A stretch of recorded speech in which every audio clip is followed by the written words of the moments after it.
Hello and welcome to the Corona Yoga Challenge. Today is day 73 and we are going to come to the floor to start with. Please make sure that you check my website to make sure that you're nice and safe and you can adapt poses as well as possible, and do subscribe if you want to get updates about more videos or when the next one comes in. Hopefully each day, but you never know the time because of the upload speed, which is crazy.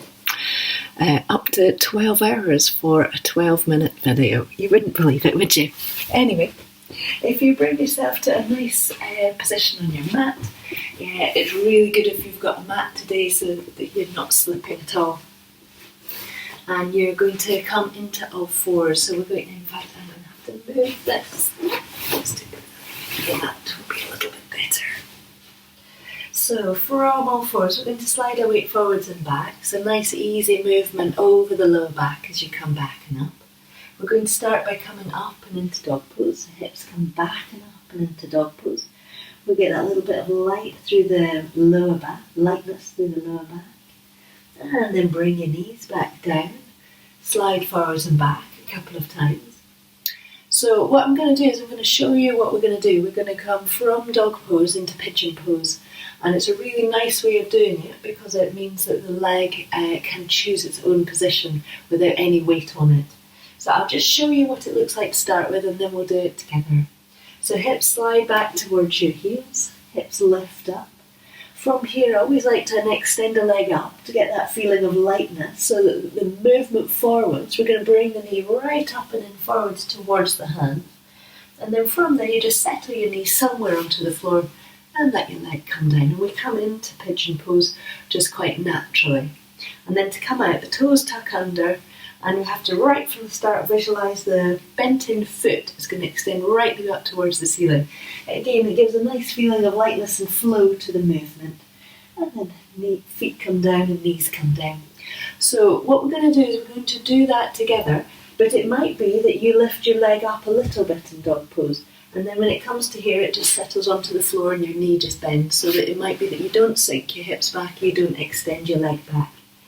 So it's really important that your body decides where it wants to move to rather than you kind of having a pre-planned destination. So the destination is the movement itself and how each little bit of the movement feels. So you're going to slide your hips forwards and back. As your hips come back, spread into the hands to lift up with the hips.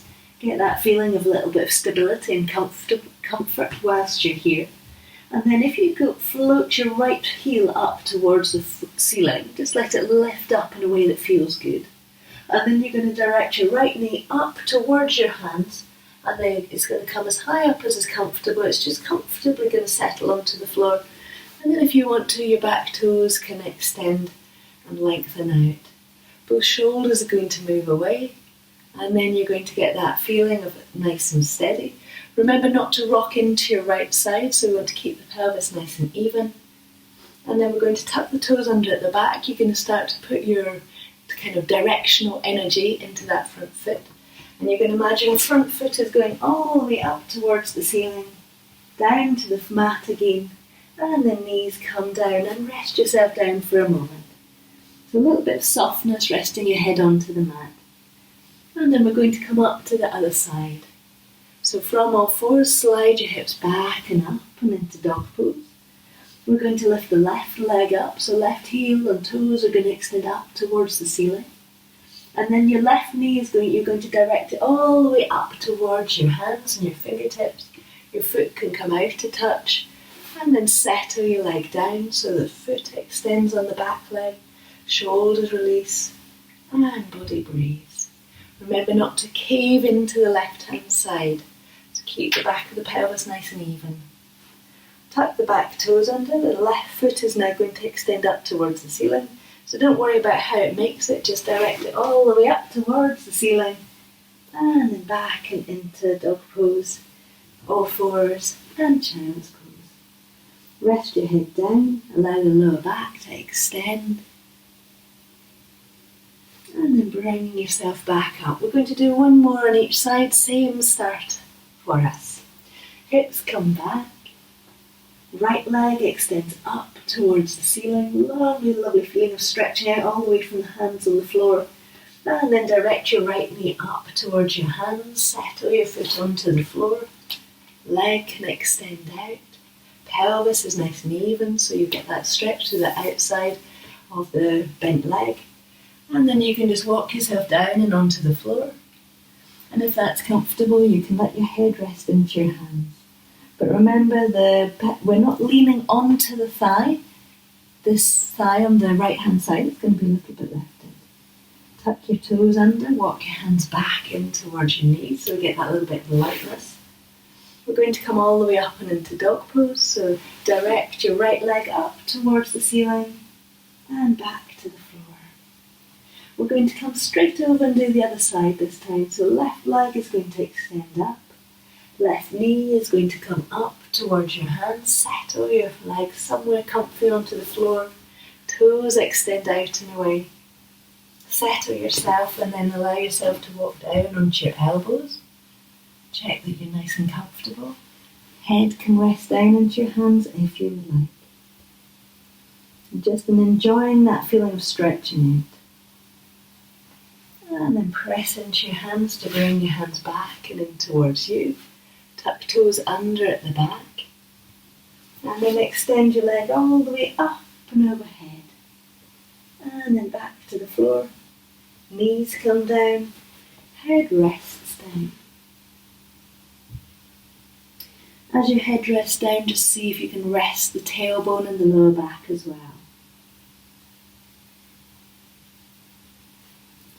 And then from here we're going to come up into standing forward bend, or just for a moment. So you're going to lift your hips up, soften down through the upper part of the body. Allow your elbows to rest onto your thighs so the lower back is very, very safe and looked after. Bend through the knees, lift up through the pelvic floor, up through the tummy. Bring yourself all the way up and overhead. And then hands come down to your heart. We're going to come to do a standing pose from here. So you're going to bring yourself so that you're just standing comfortably. So we're going to do the movement towards half moon pose where we're balancing. So half moon pose is usually where the hand is on the floor and the other hand is lifted up. So we're going to come that direction and explore some of the places on the journey.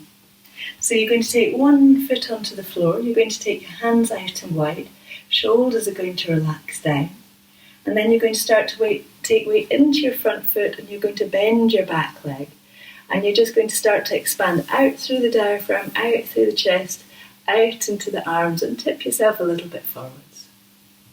And then bring yourself back up. Settle both feet onto the floor.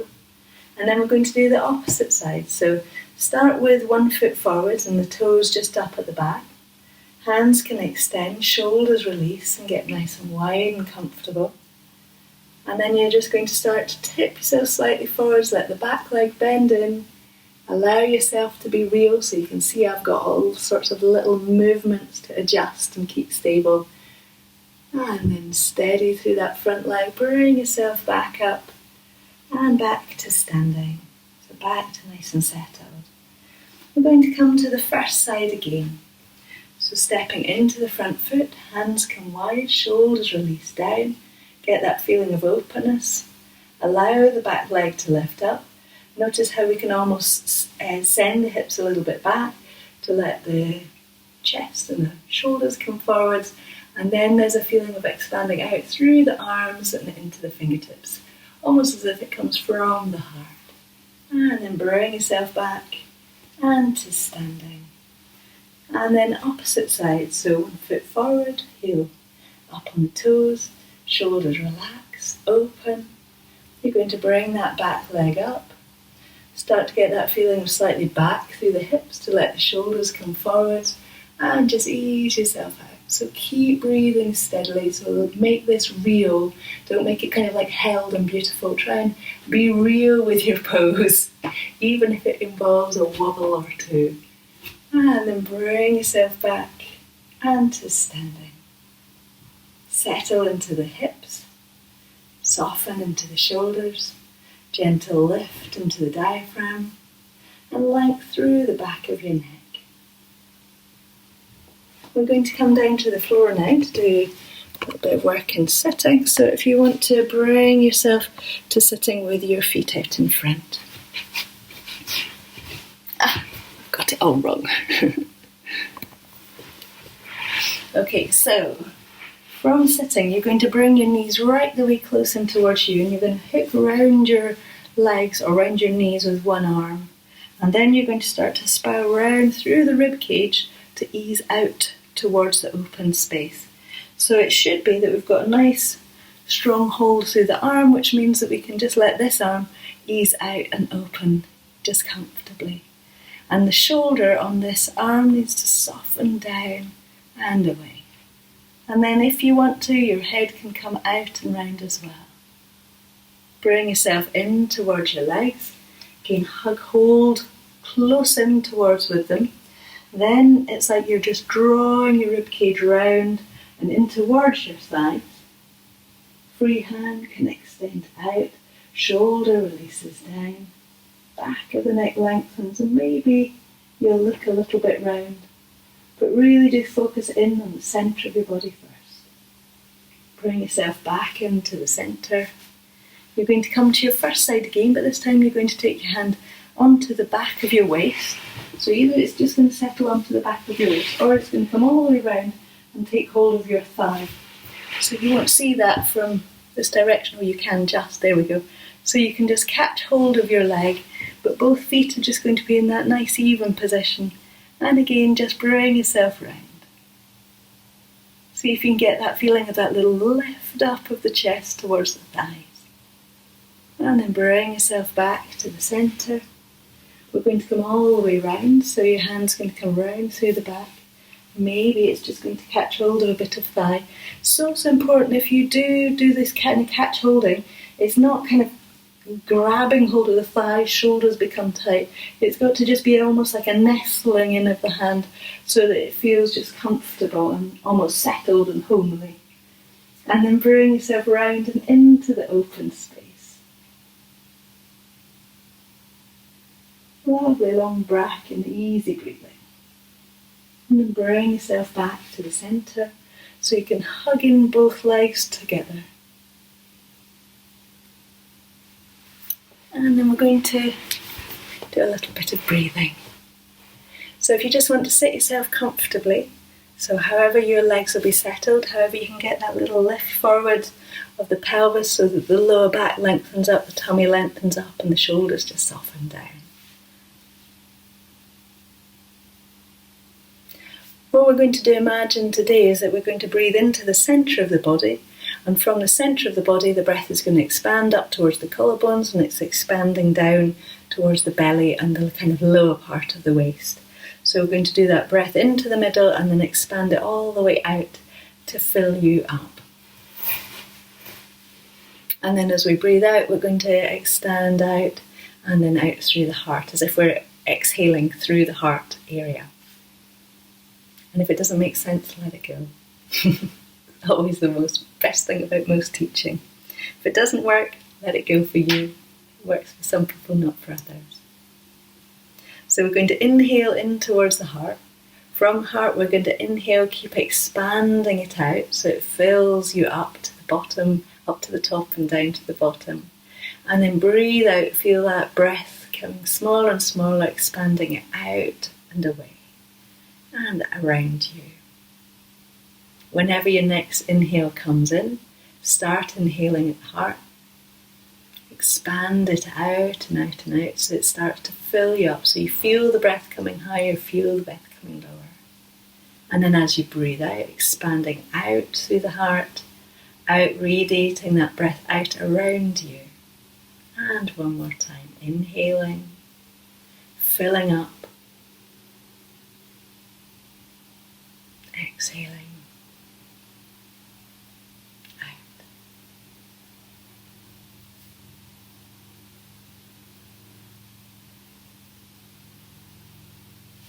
So my little challenge for the day is going to be to write something. Now, if you really don't like writing, you might write yourself a list. If you like writing a little bit, you might do some writing.